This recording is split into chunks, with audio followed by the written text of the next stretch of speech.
사계절 푸른 금강소나무가 끝없이 펼쳐진 거대한 숲. 초록 물결 사이로 마치 단풍이 든 것처럼 갈색으로 변한 소나무 군락이 보이는데요. 나무가 죽어가고 있다는 신호입니다. 왜 이런 떼죽음 현상이 나타나고 있는 걸까요? 국내 최대 금강소나무 군락지인 경북 울진군 금강소면. 이 지역의 상징인 금강소나무는 한국 소나무의 원형이자 경복궁과 남대문 같은 국보급 문화재의 복원에도 사용될 정도로 가치가 매우 높은데요. 특히 이곳에서 자라는 금강소나무는 조선시대부터 국가산림보호구역으로 지정돼 보호받고 있다고 합니다.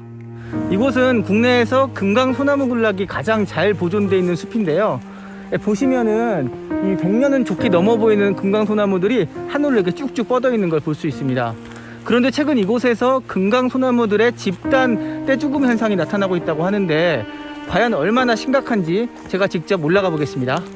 산길을 따라 해발 600m 이상 높은 곳에 오르자 잎이 떨어지고 껍질이 벗겨진 나무들이 보이기 시작하는데요. 10그루가 넘는 소나무들이 나란히 죽어 있었고 색이 하얗게 바래거나 부러진 나무들도 보입니다. 문제는 이렇게 집단고사한 소나무들이 최근 들어 점점 많아지고 있다는 겁니다. 산림청과 녹색연합이 8개월에 걸쳐 울진 금강송 군락지 일대를 조사했는데요. 10그루에서 최대 50그루까지 떼죽음 당한 금강송들이 발견되는 등 고지대를 중심으로 집단 고사 현상이 뚜렷하게 나타나고 있었습니다. 문제가 뭐냐면 이게 점점 가속화되고 있다는 거죠.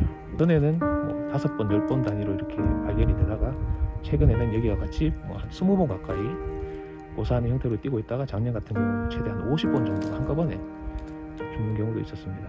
죽은 나무를 보면 구멍을 뚫은 흔적들이 보이는데요.